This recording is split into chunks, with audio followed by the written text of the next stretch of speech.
Bonjour, c'est bientôt l'automne et on ne peut plus laisser les portes ouvertes. Avez-vous déjà vu un immeuble, peut-être une résidence ou un hôtel, où il y a un portier à l'entrée? Sa responsabilité est d'ouvrir et de fermer les portes pour toute personne qui arrive et qui part. Eh bien, nous sommes comme des portiers, car c'est nous qui autorisons ceux qui entrent et ceux qui sortent de nos bouches. Eh oui, avec le temps, on commence à réaliser l'impact de nos paroles. En fait, Dieu nous charge de veiller sur ce qui sort de nos lèvres. En Éphésiens 4, 29, nous lisons « Qu'il ne sorte de votre bouche aucune parole mauvaise, mais s'il y a lieu, quelques bonnes paroles qui servent à l'édification et qui communiquent une grâce à ceux qui l'entendent. » Nos lèvres sont comme les portes de la bouche. Quand elles s'ouvrent, elles laissent sortir des mots qui ne restent pas sans effet sur nos âmes, sur notre entourage et sur notre environnement. À vrai dire, nos bouches révèlent ce qui est en abondance dans nos cœurs. Par exemple, le roi David se lamentait un jour dans Psaume 12, verset 3. « On se dit des faussetés les uns aux autres, on a sur les lèvres des choses flatteuses, on parle avec un cœur double. » En fait, cette réalisation a poussé David à vivre différemment, parce que plus loin, il a prié à Dieu dans le psaume 17, verset 3. « Si tu sondes mon cœur, si tu le visites la nuit, si tu m'éprouves, tu ne trouveras rien. Ma pensée n'est pas autre que ce qui sort de ma bouche. » Là, dans ses propos, j'entends une résolution solide qui dit « Je ne veux pas être ni hypocrite, ni menteur. » Ésaïe a eu une révélation puissante aussi devant la sainte présence de l'Éternel dans chapitre 6. À partir de verset 5, nous voyons qu'il dit « Malheur à moi, je suis perdu, car je suis un homme dont les lèvres sont impures. J'habite au milieu d'un peuple dont les lèvres sont impures, et mes yeux ont vu le roi, l'Éternel des armées. » Après, il y a un des séraphins qui touche avec la braise sa bouche. Et il a découvert que son iniquité était enlevée et son péché était expié. C'était suite à cette expérience qu'il a entendu la voix de Dieu.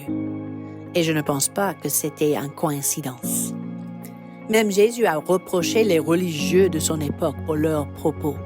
Dans Marc 7, 6, nous lisons « Hypocrite, Ésaïe a bien prophétisé sur vous, ainsi qu'il est écrit, ce peuple m'honore de ses lèvres, mais son cœur est éloigné de moi. » Mes amis, un bon portier va assurer que la bouche reflète exactement un cœur qui est authentique, un cœur attaché au cœur de Dieu.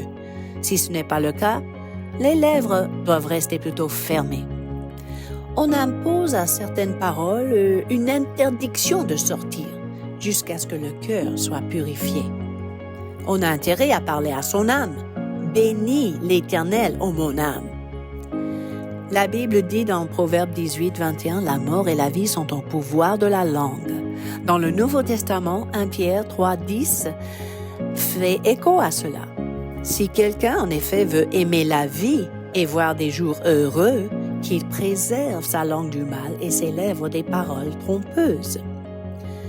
Ensuite, dans Jacques chapitre 3, c'est un livre qui parle beaucoup de la langue comme source de bénédiction et en même temps de malédiction. Et combien c'est difficile pour l'homme de dompter sa langue. Que faire si nous vivons dans des pays où la liberté d'expression est valorisée? Avons-nous vraiment le droit de dire tout ce qui vient à l'esprit? Écoutez, si vous êtes en Christ, les droits de l'homme, entre guillemets, sont censés être selon ses valeurs, selon son royaume. Oui, vous êtes libre de dire ce que vous voulez, mais est-ce que vos paroles sont inspirées par l'Esprit de Dieu qui habite en vous ou par la chair? Est-ce que vos propos servent à l'édification ou la destruction, la bénédiction ou la malédiction? Avez-vous un langage qui va honorer ou plutôt déshonorer la personne en face de vous? Parfois, au nom de la transparence, on peut casser quelqu'un, tout simplement car le portier de nos bouches n'était pas à sa place. Que dites-vous de vous-même? Êtes-vous vigilant et alerte comme portier? Quand vous éternuez ou toussez, dites-vous automatiquement « Ah, je suis toujours malade en automne » ou bien « Merci Seigneur, que par tes meurtrissures j'ai été guéri. Face à une crise, laissez-vous sortir des paroles de doute et d'incrédulité, ou plutôt une affirmation solide de votre foi et votre confiance en Dieu.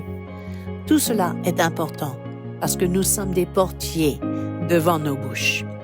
En conclusion, Hébreux 13, 15 à 16 dit ceci: « Offrons sans cesse à Dieu un sacrifice de louange, c'est-à-dire le fruit de lèvres qui confesse son nom. Je prie que le Seigneur touche vos lèvres aujourd'hui avec cette braise du ciel et qu'il réveille en vous le portier qui va assurer du bon fruit dans vos vies. À bientôt.